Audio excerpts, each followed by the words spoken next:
Coming up next on In the Boxy podcast. When my dad coming back from Saudi was a huge thing for me because it was the first time I actually got to work, barring that year that he was in Cape Town over COVID, but it was COVID, so we weren't doing much. It was the first time I actually got to, now is the first time I've really got to really stick and work with my dad, which has been lovely.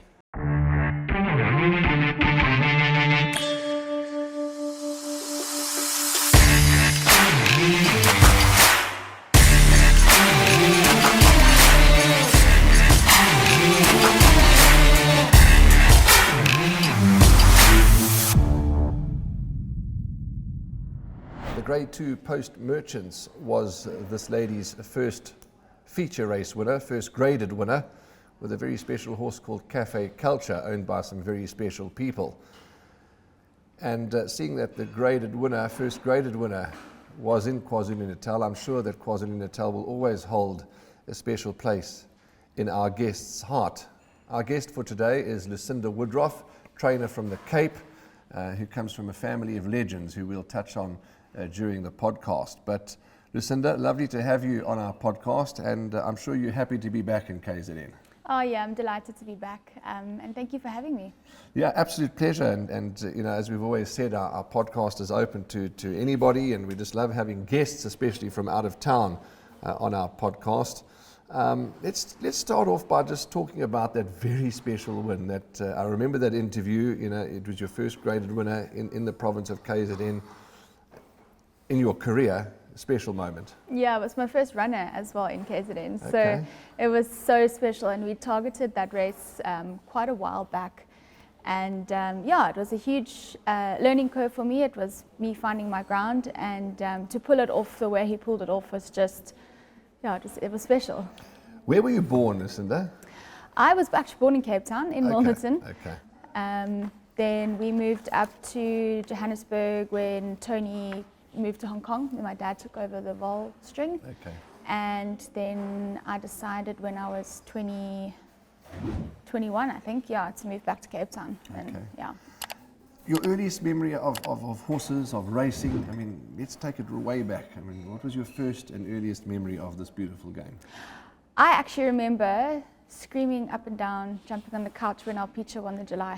I think it must have been 1999, because we were still in my dad's old place in Milnerton at Montana Farm.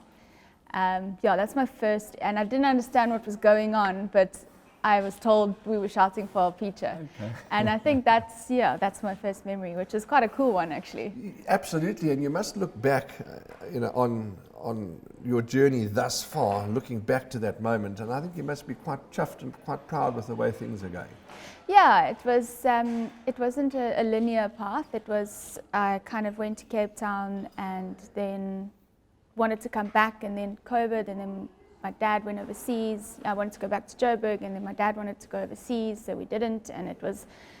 I'm just so glad that I went to Cape Town and I took that plunge, because it's been probably, you know, a lot of people said you left a top yard in Joburg, and you left that behind, and I'm just so glad that I did it on my own. Yes, yeah, absolutely. Your grandfather, the late Terence Millard, I mean, we could sit here for 10 hours going through, you know, his successes, but I mean, to have him as a grandfather and possibly as a mentor, and I mean, it must be really special. Yeah, it's also, it's, you know, you can never compare yourself to what he did, because what he did was just unattainable with the string that he had. You know, it was phenomenal, and I'm very grateful to have been instilled a lot of that knowledge from a young child. Everything was passed down, and I think that's probably been my biggest asset as a trainer. Now, your dad, whom I have a lot of time for, a gentleman of the highest order, horseman of the highest order, he's had a great career. You just mentioned he was overseas, but he's back now, and he's back. When I phoned him the other day to get your number, he said, no, he's just the worker, he's the assistant, he's just, you know, you're the boss. Lovely to have Dad by your side. Yeah, I think he tried to retire, and he came to work every morning, so yeah, I think he's quite excited. He says it feels like the good old days being left in Cape Town in the winter. He said he's going to get all the 2-year-olds ready. So I said, Dad, it's all in your capable hands. So I think he's quite chuffed with that.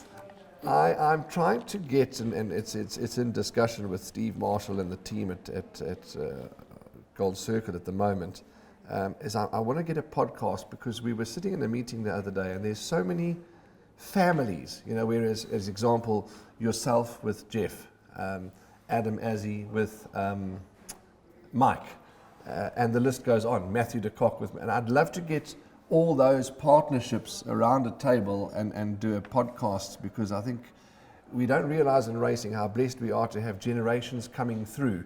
But it's going to be a mammoth task for me to try and get sorted, but I'm going to certainly try my best, because when you think of it, there are a lot of sons, daughters, etc., that go train with their fathers and mothers. Yeah, thank goodness as well. I probably am the same generation as Adam and Matt. We all kind of grew up together in Randkies. They're a little bit older than me. But yeah, it's very cool seeing all the youngsters coming through now and everything in their own right. It's nice. What's Mum doing? She's often seen at the sales. How's Carol? Mum's a good helping hand. She likes to call herself the senior assistant over my dad, because she was registered first. But she's good. She's still in and out of the yard, and she's a helping hand whenever I need. So I'm very lucky to have her. And then, of course, you mentioned Tony went to Hong Kong. He was here. They were buying at the sales. And when you sit and you actually think of it, it's a family that really has been and continues to succeed. Yeah, it was lovely to see Bev and Tony. They're also back in it. So yeah, we're actually a huge family, because my grandmother was a Rixon. Okay. So I've got Ralph and Guy from that side of the family too. Yeah, it's just. So it was surely it was inevitable that you were going to end up in horses. Well, I'm okay. Barring Tim coming back in now, I'm the only sucker that's actually a trainer, and there's. I mean, from us, there's 5 of us from the Millard side, yes. And then there's all the Ricks and grandkids too. So yeah, none of them kind of came back into it. Lou, where was your first job? I mean, how did it start to today? What was your working experience, or who were you with? So my dad really wanted me to go to varsity. And I said, please, can I just have a gap year? So he said, no, that's fine. You can work for me and you can do a bit of traveling, but you must go to varsity. And I think at the end of that year, I had to beg and plead with him to please let me work another year, because I don't want to go to varsity. I'd actually been accepted to UCT for law, so okay. I didn't end up going. And then he said, okay, fine, but then you have to do a year abroad. So I went to Australia and I worked for David Hayes at Lindsay Park, which was cool. And I worked for Philip Campbell at Blue Gum, which I actually loved. So I got a bit of the breeding side and sales prep and foaling season and everything, which was lovely. Fantastic. Yeah, absolutely brilliant. Okay. And then it comes a time where you say, and I asked the same question to somebody the other day, to a trainer, that, at what stage of your life did you say, I'm going on my own? I want to go on my own. I'm opening up my own business. This is it. Well, I was kind of forced, because I thought I was too young to be, like, in my head I'd had, okay, when you're 30, you will go on your own. But Dad had been offered a job first in Mauritius, and he said he's ready to. He downscaled a lot from Joburg, and he only came with like 15 horses to Cape Town when he came. And then he just said, I think I'm going to take this consulting job and go and semi-retire basically in Mauritius with Mom. And I remember going to, when he'd left, I kind of thought, oh my gosh, this is quite a lot, even though I hadn't taken over a very big string at all. But yeah, it was the first year, and it was inevitable. Yeah, sure. It's been. Mike and Matthew, of course, that they've joined that partnership. And when I interviewed Mike, at least Matthew, he was sitting in the same chair that you're sitting in, and we discussed the same thing about having his dad, as an advisor, as a marketing tool, if you could call it. Would you say that having Jeff Woodruff, by your side, that it could have and possibly still does attract a bit more attention to your yard, which helps with marketing? Of course, and it's funny, haven't had my dad in my career as much as I've had him now, and it was always something I was super envious of, especially looking at like James Crawford and Brett. I was like, yes. I was thought, oh, he's so lucky to have his dad with him, or even Mike and Adam. It's when my dad coming back from Saudi was a huge thing for me, because it was the first time I actually got to work, barring that year that he was in Cape Town over COVID, but it was COVID, so we weren't doing much. It was the first time I actually got to, now is the first time I've really got to really stick and work with my dad, which has been lovely. And I think all the parents, and I say parents, your dad, all the parents whose children have become trainers, and they're all successful trainers in their own right, and I think they must really be so proud to see that, as you say, maybe they didn't want them to go the horse route and become lawyers or whatever, but once that bug bites, as we say, that African horse sickness bug that we've all got, I'm sure that your dad must sit back and really look at your yard and really burst with pride. Not only racehorses are you involved with, or you're but you're a very successful show jumper too. Is that correct? Yeah, I try. I'm an amateur. Tell us about that side of things. It's actually quite interesting. One of Cafe Culture's part owners, Leanne Drew. Right. She phoned. I obviously was very competitive through ponies and juniors, and I gave it up when I started working in the yard. And when I moved to Cape Town, she said to me, "Oh, come and ride. Do you want to come and ride?" So I said, "Yes, of course, I'd love to come and ride, just to get on a horse again." And she said, "I got this dressage horse, and he's really needs a change of scenery, and I'd like to. Would you come and teach him to jump?" So yeah, about 6 months went past, and she says, "Well, I don't know. This horse still doesn't want to do dressage, but he absolutely loves you. Do you want him?" So I said, "Okay, cool." And that's actually Baldor, the horse I have now. Okay, I got him through Leanne, and he's been an absolute. Yeah, horses find you, and in racing and in show jumping and in all parts of life. And he's definitely one of those horses that found me. Okay, yeah, it's on your social media. It's lovely to see all your your work that you do with the show. Any other hobbies besides show jumping, horses? Do you have any other sporting interests or any time to do anything else? Really? I was just going to say, I think my day starts from 5 a.m. to 5 p.m. It's just horses, from racing to show jumping to racing. So do you Netflix much? Do you get a chance to watch a bit of Netflix? I actually like reading, to be honest. So a book over the Netflix. KZN, you've had your winner here, you've had your run exit, but this is the first season that you actually got a big string here. Is that correct? Yes, yeah. What are your thoughts? What are your plans? But firstly, let's start off with what are your thoughts of what you see? Oh, being Sommerveld's world class, so beautiful, and the horses are. I feel like I've bought city horses because they're kind of looking at the open space and they're staring into oblivion. Okay. But they're loving it. I must say they've travelled well. But I've bought a big mix of horses. I've bought maidens, and I've bought some low-rated horses, and then I've obviously bought my highest-rated horses, and I've bought some 2-year-olds. So we've bought a string of 16 horses. That's very well put together and well thought of, because there's those kind of races for all of them. So you want to be racing, you want to be earning, you want to. So that's exciting. So we can look forward to quite a few runners throughout the season. Yeah, I didn't want to just come here and twiddle my thumbs and wait for the big races with the high-rated horses. So we bought also those low-rated horses I'd like to try on the poly, which is nice. Fantastic. Yeah. We'll come back and talk more about the horses for the season and the bigger names, etc. But no yard is successful without good owners, and you guys have particularly got the Drews. And when we were talking off air, they support KZN, they support a lot of trainers, but they're just a great racing family that are part of your family, really. Yeah, I always say this publicly, if it wasn't for James and Mike and Leanne, I don't think I'd be training, because they were the initial support that I needed. Okay. And we're very, very close, and it's just, I'm so glad that my first feature race winner was for them, because it's so deserved. They really are, they're amazing people to train for. And a lovely band of owners. I mean, you've obviously, I'm sure, do you have owners that have a small share, big share? Are you open to owners? I mean, you must have a great band of owners. Yeah, I've obviously got a lot of horses for Clemence and Krishna Gendron and Bobby Norton. We've brought a couple of their 2-year-olds up. Got Greg Bortz and Gina. They've been good supporters too. Ryan Landy's brought his 2 horses up. We've got fantastic owners actually, and I'm very, very blessed with the support that I've gotten so early on in my career. Animal lover, you can't be I can't say can't, but it certainly helps to be an animal lover. You seem to have a connection with a horse. Yeah, I mean, I think I was on a horse before I could walk. So horses are just part of my DNA completely from both sides. Yeah.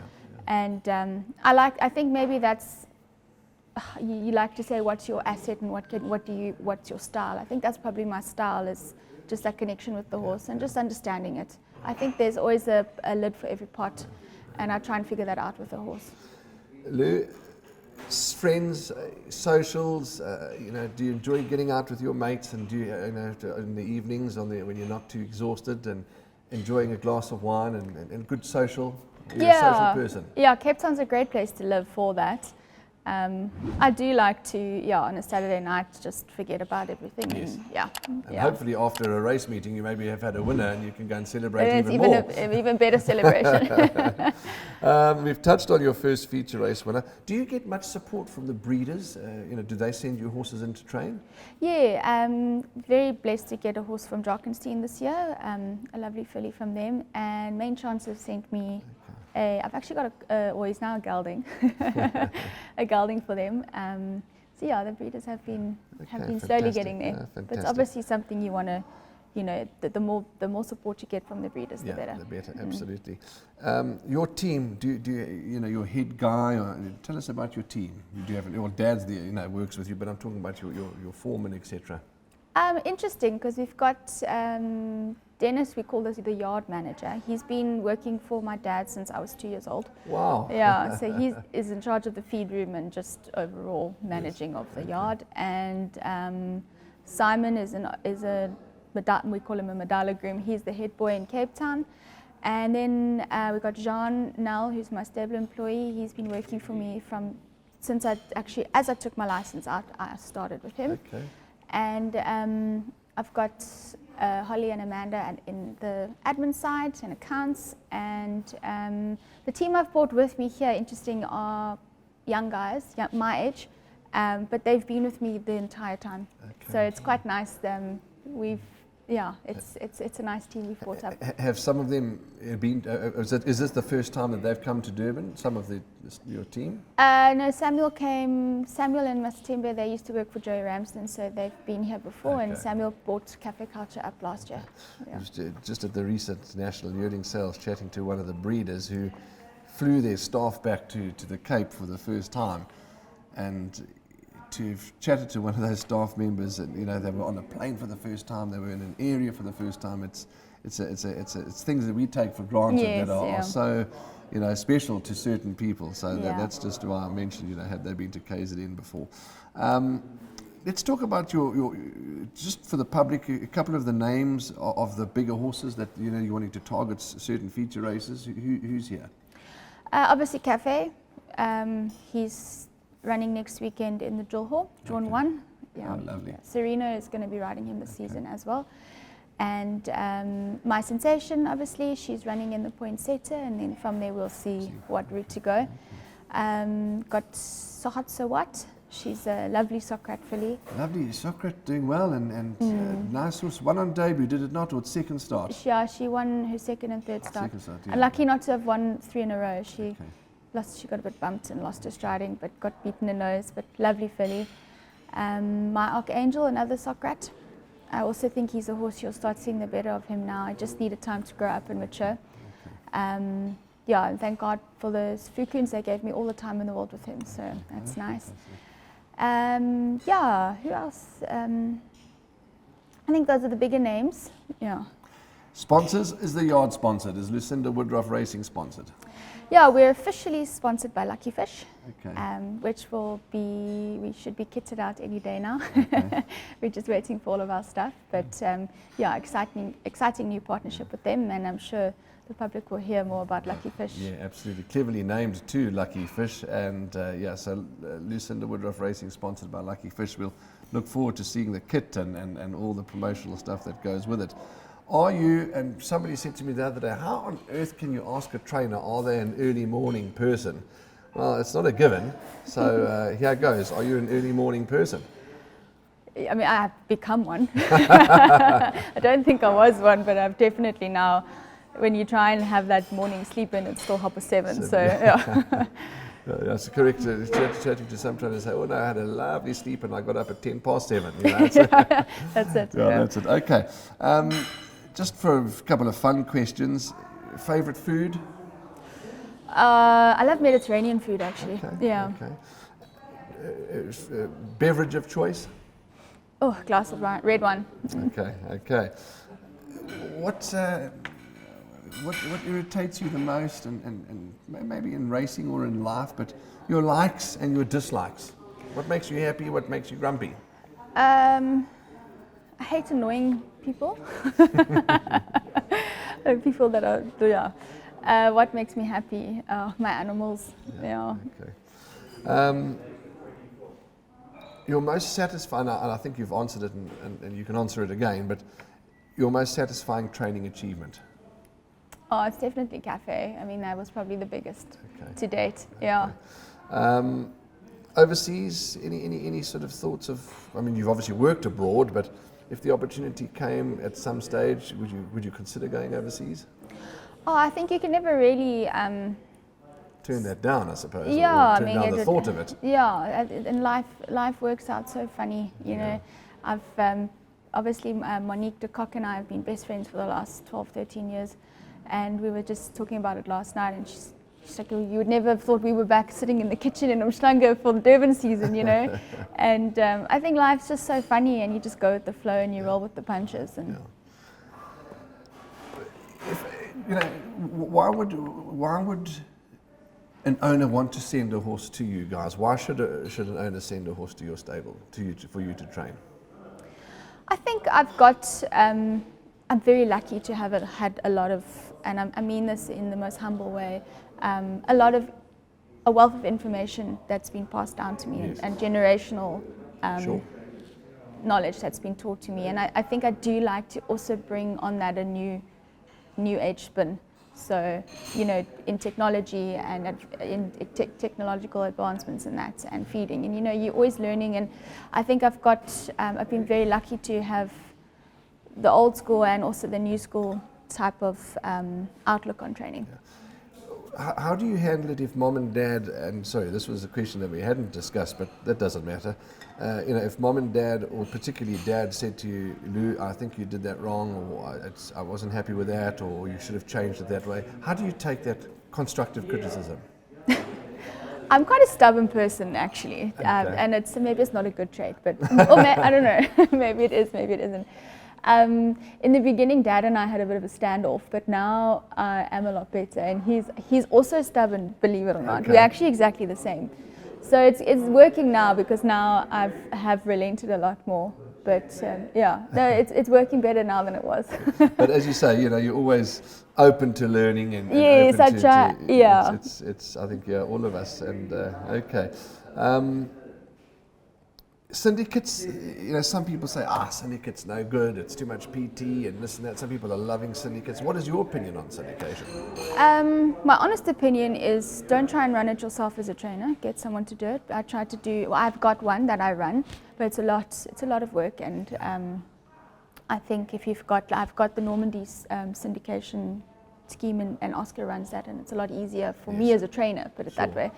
But I am very lucky. The Woodruff Racing Syndicate, the people are lovely, and they're very cool. We've got some existing owners and some new people, and yeah, it's been fun. Yeah, it is. It is certainly is fun. But you're quite right. To maintain and to run it can be. That's good advice, to try and get an administrative, you know, somebody to do it. Yeah, absolutely. When you go to the yearling sales, what are you looking for? I mean, what type of horse do you look for? And yeah, how do you select your yearlings? I love a classic horse. I love a quality looking horse. Conformation, I probably have got a lot more lenient on it since being in the Cape, because the tracks are a lot more forgiving there.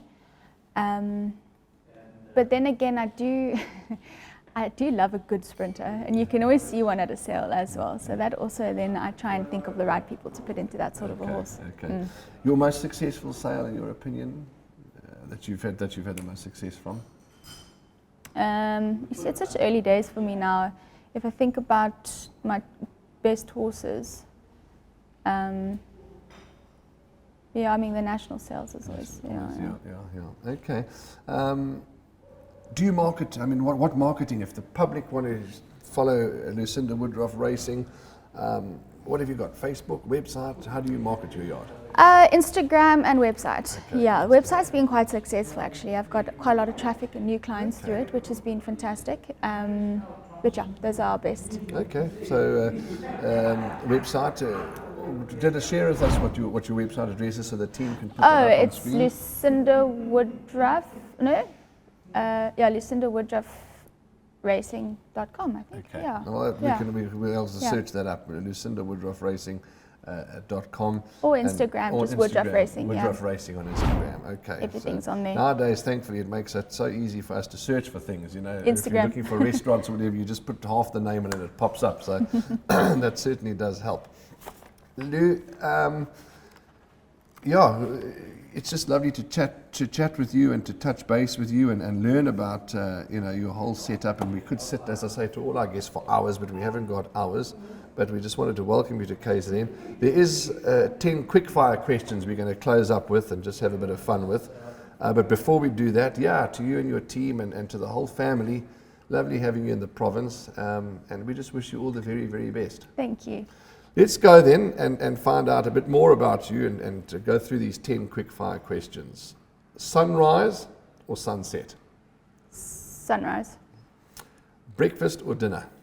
Dinner. Okay. Tea or coffee? Coffee. Well, you've answered this, but we'll ask it again. Red wine or white wine? The red one. SUV or bakkie? SUV. Beach or mountain? Mountain. And you've got both in the Cape, beach and the mountain, so you're lucky with mountain. Okay. Colt or filly? Oh, that's a hard one. Philly. Grey or bay? Grey. Oh, that's also hard. WhatsApp or phone call? Phone call. Sweet or savoury? Sweet. Okay, no, fantastic. Well, we're going to, your first runners are soon. I saw you've got 2 runners, should have been on Friday night. Friday or night, will be on yeah. Friday night, hopefully. Hopefully. The weather's been, it's been, somebody complained the other day, wrote a letter in, because people were talking about the weather, and we all realize that we need rain. The country needs rain to fill the dams and what is it, but it's hard to train a racehorse in the slop, isn't it? Yeah, I mean, luckily my horses have come quite fit, so and the Durban trainers have all been moaning here. But I think, for me, I'm lucky. They all galloped just before they got on the truck here, so they fit. Yeah. Okay, Lou, all the best, and your first runners will be over the weekend. If racing doesn't take place on Friday, it'll be Sunday. They'll postpone. The operator gets it all under control. I think today we're recording Thursday. The meeting on the Highveld, that's already been postponed to Sunday because just the weather's been playing havoc all over the place. So there will be racing. There certainly will be racing. It might be rescheduled at times, but there will be racing. And Lucinda Woodruff will have her horses strutting their stuff on the tracks here in KwaZulu-Natal. So all that's left for us is to wish her well again and to your team, and let's hope we talk to you often in the winner's box during the season. Thanks so much for having me too. Pleasure, lovely. That's Lucinda Woodruff, and from the Cape, lovely to have her in town, and as I said, we look forward to seeing her horses performing and wish them all the very best. That's a wrap from all of us. Andrew, I forgot to tell you that Andrew's not here today. He's got a very, very weak excuse. He says that he's got to take his animals to the vet. Now, I don't know. I mean, the vets, I'm sure the vets aren't open between 10 and 11. There are other times that he could have taken his animals to the vet, but we'll let him off because he's on his way to being 80 years old. Andrew will be here hopefully with us next week. From all of us at the In the Box Seat podcast, punt well, race well, be kind, and as always, we will see you in the number 1 box.